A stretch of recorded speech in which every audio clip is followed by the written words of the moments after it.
Hey Optimancers, Chris here.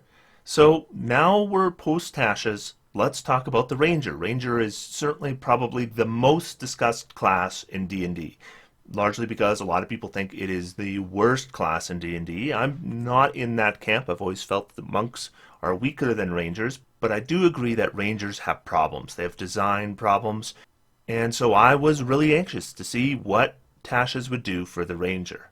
Other thing is, we have the Beastmaster Ranger. This was generally considered to be the worst subclass in D&D. Again, I didn't agree. I felt that the Beastmaster Ranger, if you made the right decisions, it was at least playable. Didn't think it was powerful, but at least playable. But you had to really pull out all the stops for it.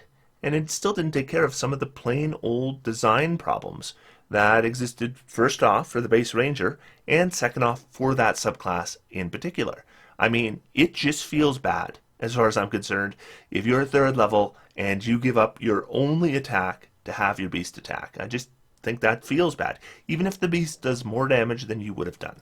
So again, was very interested to see what would happen for the Beastmaster Ranger, and is it something that I would want to try to play now, right? Because it's not just about whether it can be effective, it's also, is it going to be fun? So that's going to be my analysis for this video, but before we do that analysis, I really want to thank some of my top level patrons. These patrons are the reason I have the time to do what I do, and so I truly appreciate what these people do to support me.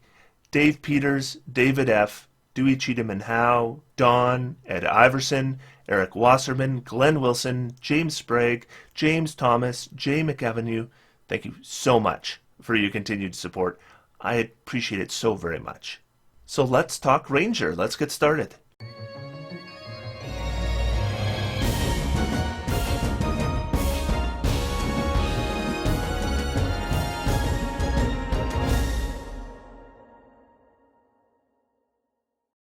So first, let's talk about Rangers in general. So there were lots of changes to the Ranger in Tasha's, and remember, this stuff is all optional. I think if you're a DM and somebody wants to play a Ranger, my recommendation to you is allow all of it. So let's assume it's all allowed. What do we get? The first thing we're going to get is Deft Explorer. This replaces the Natural Explorer feature for Rangers.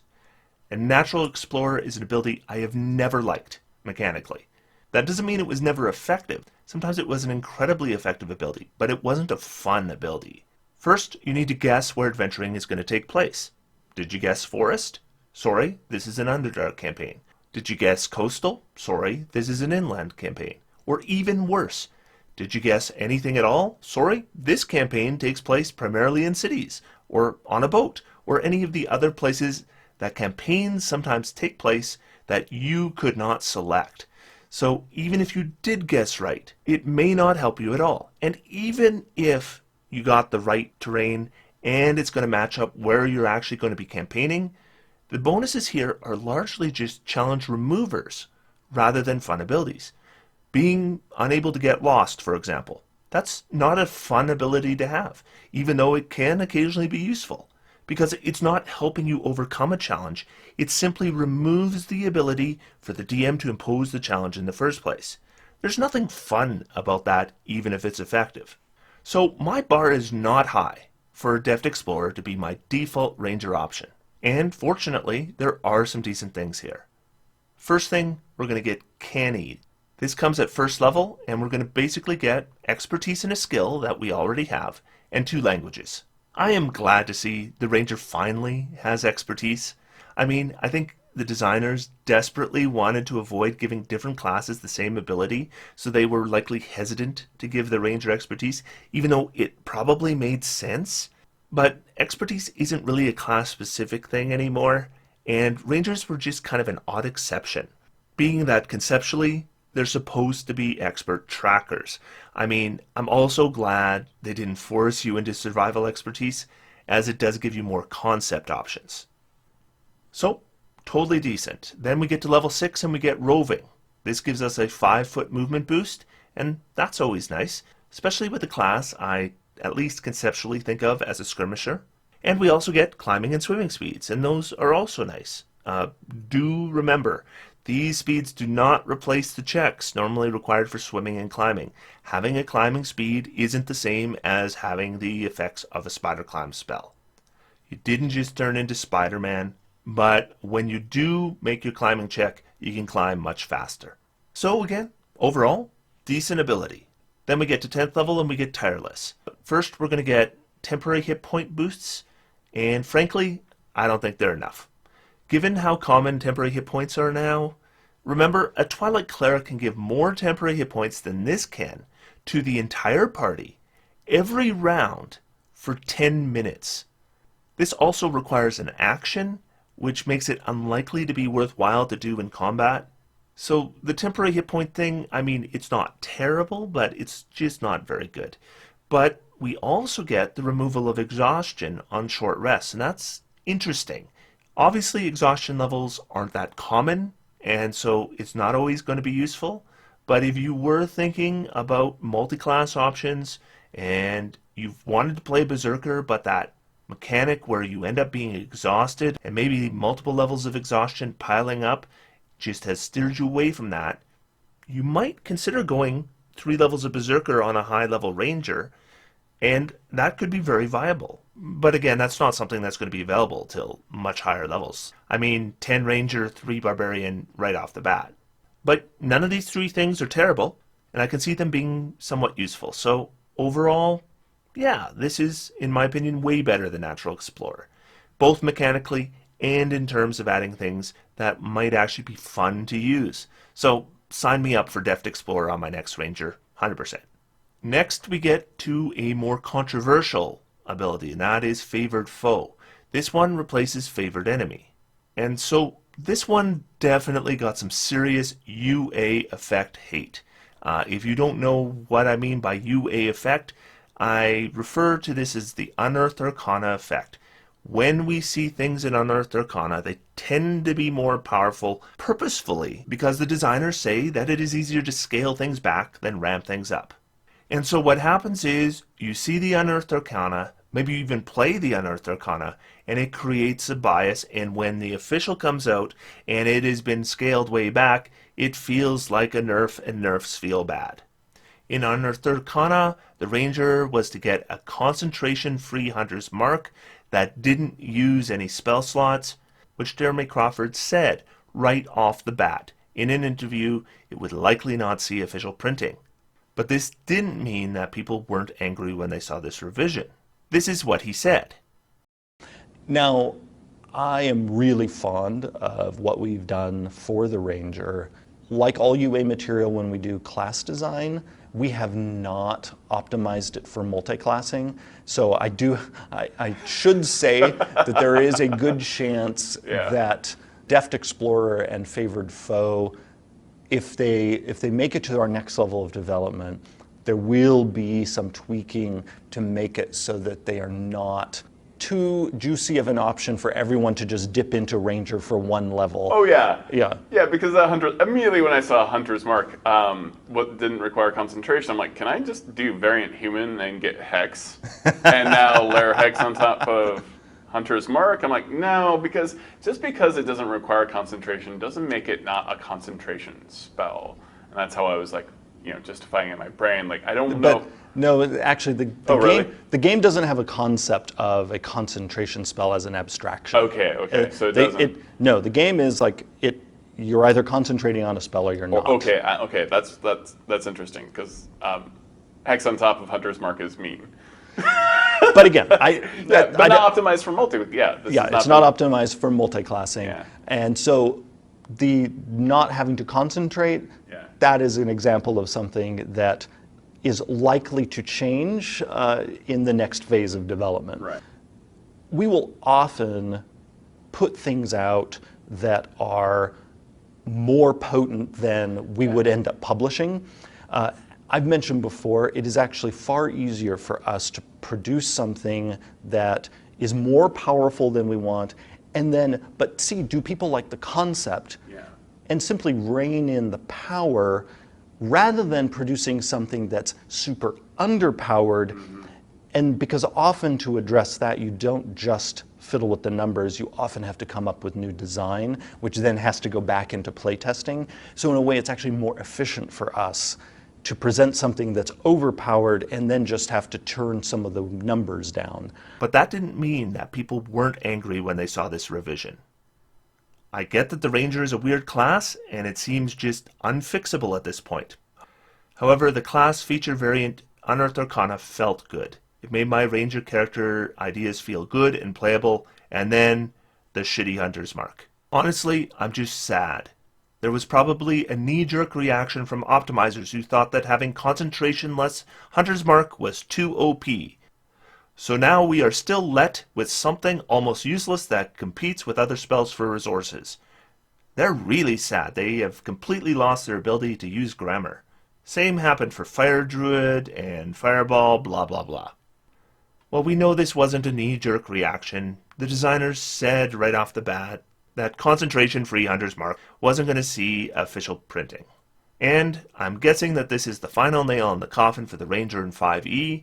I don't expect another class feature variant Unearthed Arcana coming, neither do I, by the way, since having two different sets of variant features on top of regular features is going to get messy. So this is it.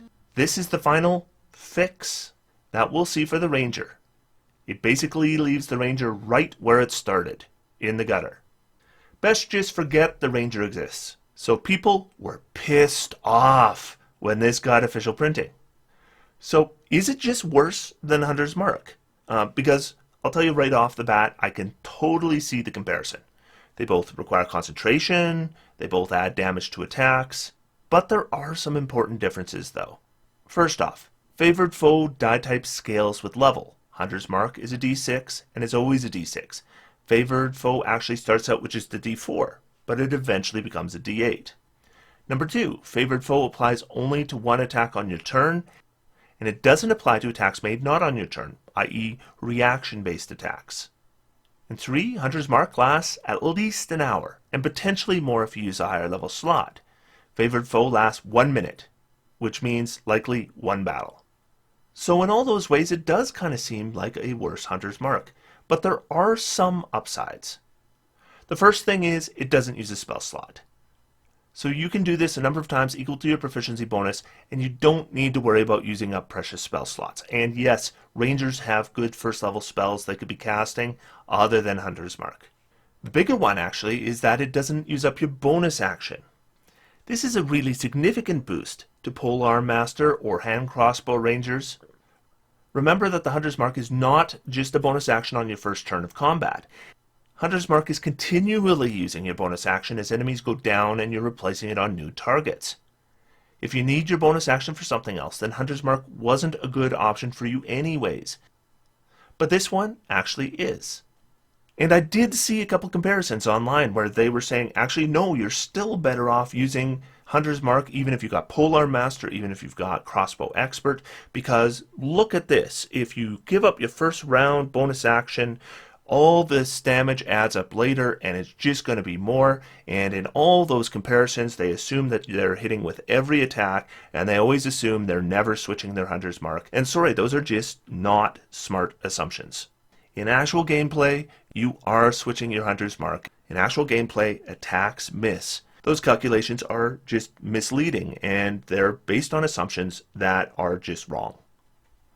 Now, one of the complaints that was most common was frustration this used your concentration, meaning you couldn't use concentration spells at the same time, just like if you had Hunter's Mark. And I get it. I get why that's frustrating. And I would love too to have some kind of combat bonus and still be able to cast something like an Entangle spell.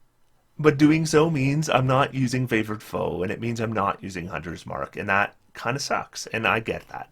But I will point out there is kind of a small silver lining here that is maybe not something that you're immediately going to jump to, but if you think about it, the way this works, even the short duration of this, does kind of give you a little bit more spell freedom.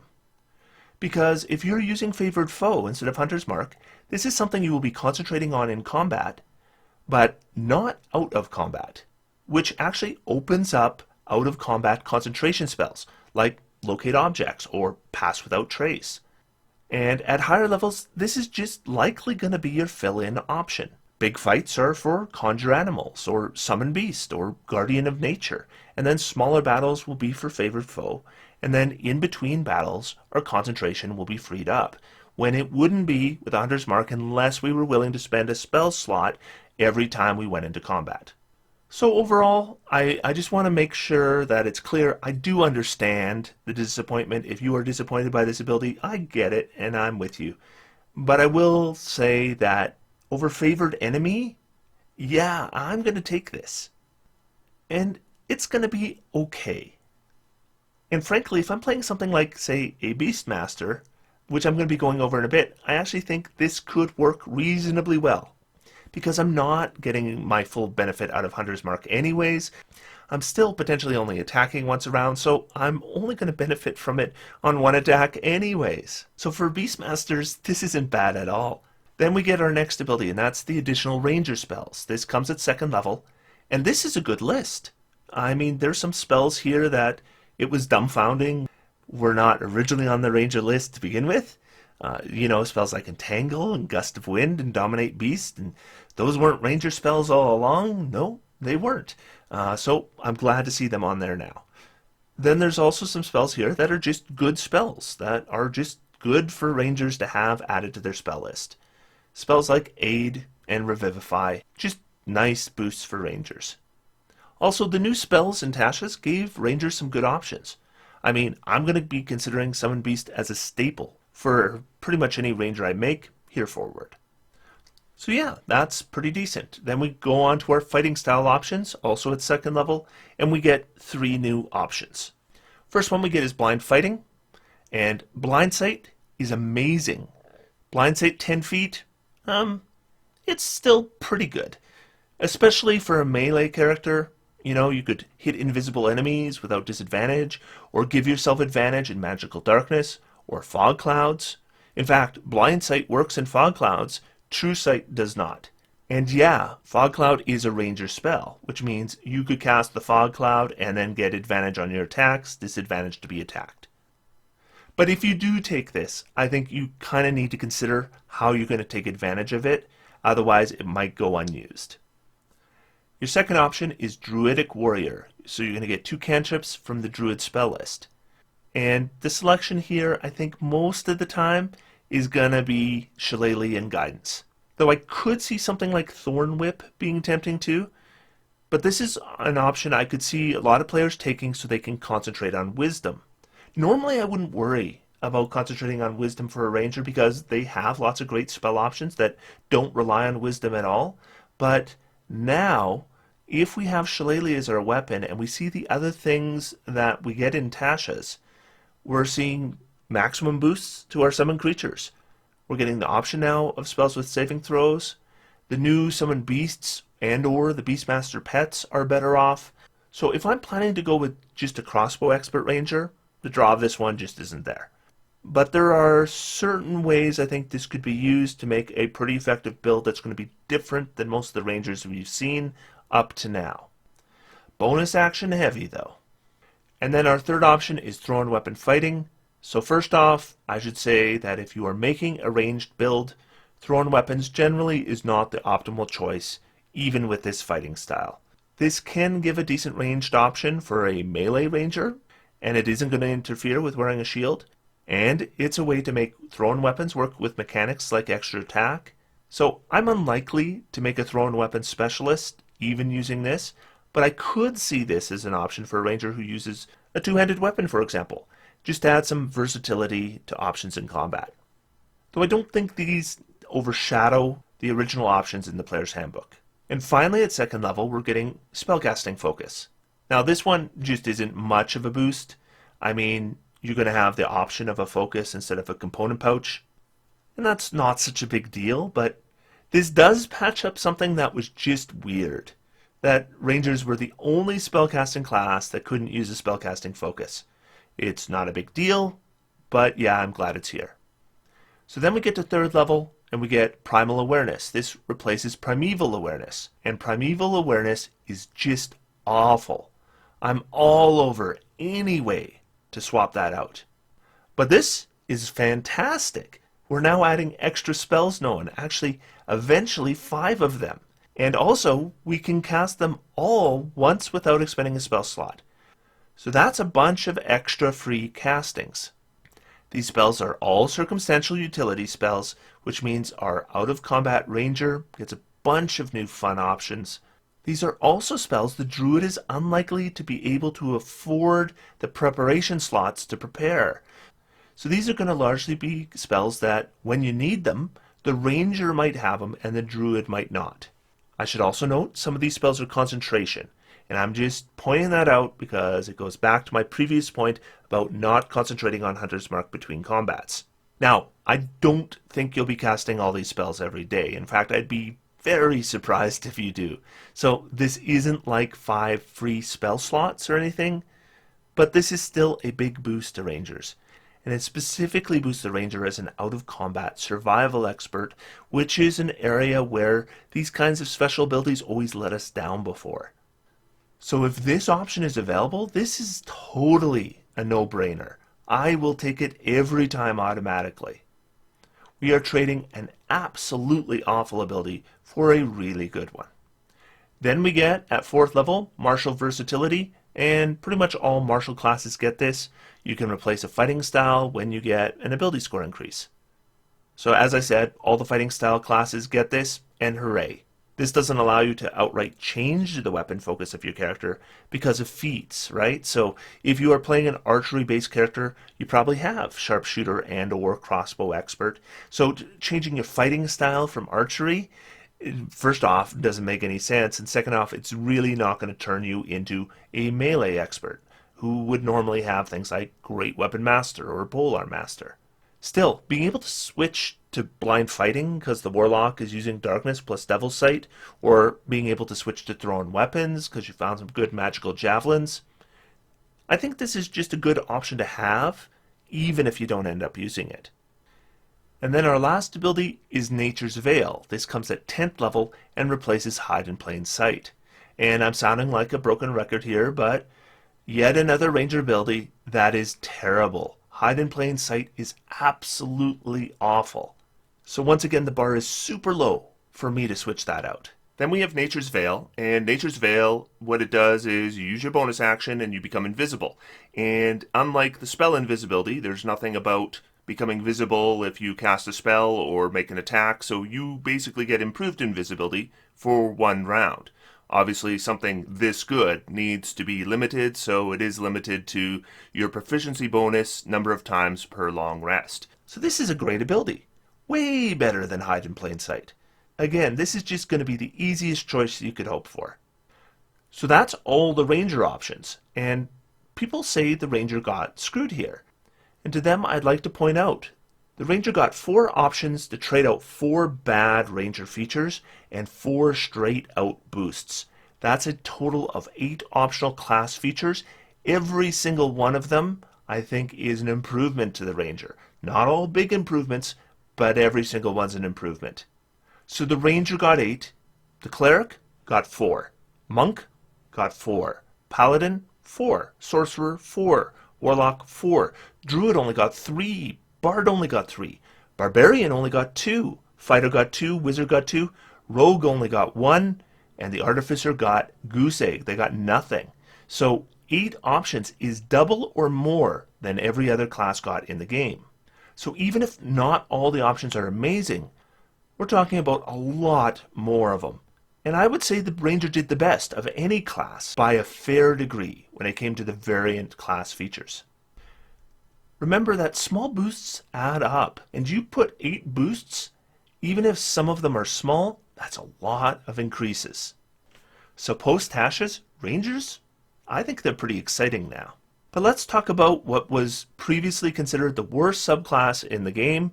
Might still be, I don't know. But if you are playing a Beastmaster Ranger, you actually don't get 8 class feature variants, you get 9 because you get a special one just for you, a new option to replace your Beast Companion.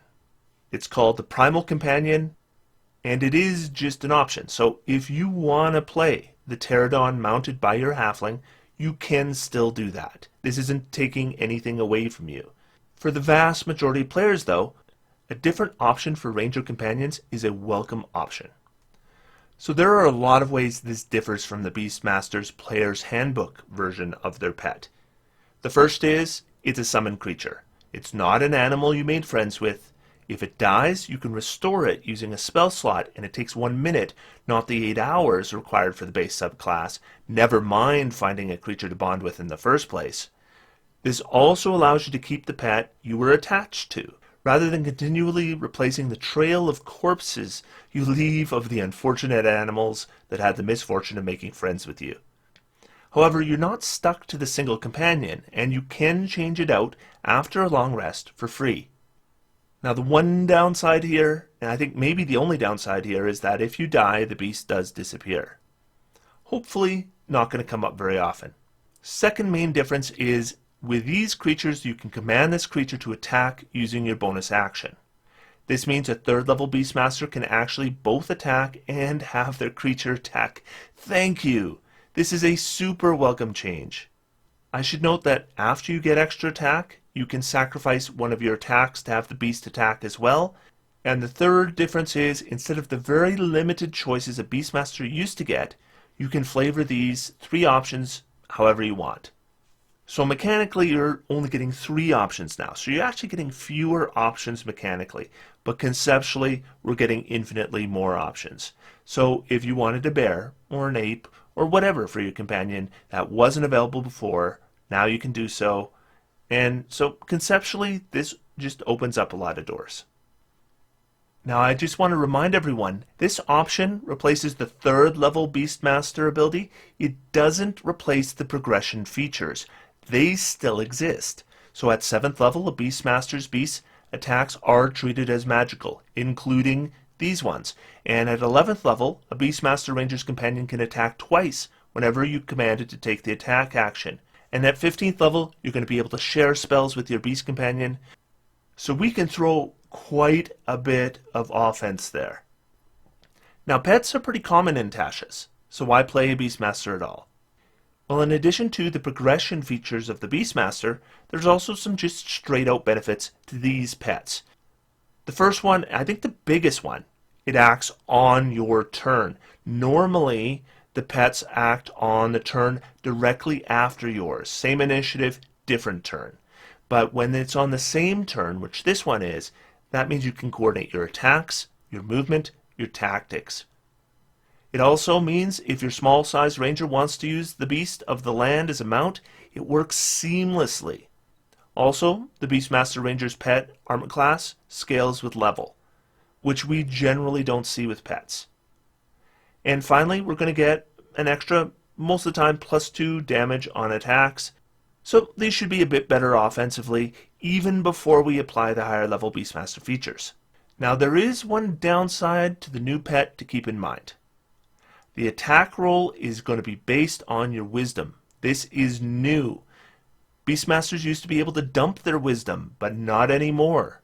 The beast is actually making most of your attacks on a turn, so wisdom is now going to likely be your most important ability score. So let's go through our options. So we have 3 options: Beast of the Land, Beast of the Sea, Beast of the Air. In common, they're all going to have a base armor class of 13 plus your proficiency bonus. That's 15 to start, and eventually it's 19. These are still not amazing armor classes, so do not try tanking with these pets. They will not be good at it. All 3 understand all the languages you speak. That's new, and they all have dark vision 60 feet. Now the Beast of the Land specifically is going to have hit points 20 when you first take this at 3rd level. This is quite a bit better than the 12 you got with the original Beastmaster, but it's still not all that high. It also scales better than the old one did, but not much better. So again, just remember, this isn't a tank. Speed is going to be 40 with a climb speed of 40. And it has 1 attack. It uses your spell attack score to hit, and it does a d8 plus 2 plus your proficiency bonus damage.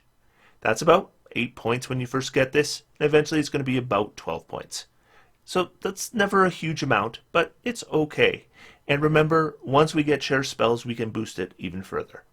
We're also going to get a special charge attack, So if you have the beast move 20 feet towards an enemy before you attack, you add a d6 to the damage, and that enemy needs to make a strength save or fall prone if they're hit. Obviously, this is something you want to do whenever you can. Sometimes you can't because, you can provoke opportunity attacks. Your beast might even die from moving. So we're not necessarily going to be able to use this every time we attack, but anytime we can use this, we want to. Then we have the Beast of the Sea. I mean, this one isn't really something to weigh against the other options. I mean, if you're aquatic, this is your choice. If you're on land, this isn't your choice. Now, if you're on something like a ship, well, then maybe you have some thinking to do. Hit points are the same as the Beast of the Land. The speed is 5 feet with a swim speed of 60 feet. 60 feet is really good. But it's also important to note that your beast can technically move on land. It also can breathe air. So it's not completely useless on the land, but 5-foot movement is really, really restricting. It has one attack, which is going to do a point less than the Beast of the Land attacks, but you do get an automatic grapple. Now it's not restrained, just grapple, so this is a movement modifier. It's not an attack buff, it's not a debuff. But with something like Beast of the Sea, I could see maybe grappling something that's swimming, then dragging it below the waves is something you might find quite handy. And our final option is Beast of the Sky, and this is our flying option. Now this one has the fewest hit points, but despite that, it is going to be the most survivable of any of your pet options. It's small sized, so it's probably not going to be applicable as a mount for anyone in your party. Hit points are 16 to start at 3rd, and it scales like the original Beastmaster pet, though it will always be 4 hit points ahead. Its movement is a 60-foot fly speed, so pretty fast. But what we want to use with this creature is they have flyby attack, and that means they can fly in, they can attack, and they can fly away without provoking opportunity attacks. So the attack only does d4, but it adds 3 instead of +2, plus a proficiency bonus. So actually the average damage is the same as the Beast of the Sea, or 1 less than Beast of the Land, so not a big loss of damage. Maneuverability and flyby replace options like knocking prone or grappling, so tactically this is kind of the simple option. It's easy to use, not a lot of tactical combinations available. If somebody was a newer player, this is probably the one I'd recommend, because this one is pretty much going to be no problem for anyone to use. So overall, these are pretty well balanced against each other, and they are absolutely no-brainers as far as I'm concerned. The Beastmaster is now an effective option that can actually combine attacks with their beast at lower levels. You will also not find yourself stuck without a beast, which I can say from experience now absolutely does happen with the standard Beast Companion rules. However, be aware your ranger needs a good wisdom score to make the most out of this. And so I think we actually need to look at building a ranger that's a Beastmaster now a bit differently.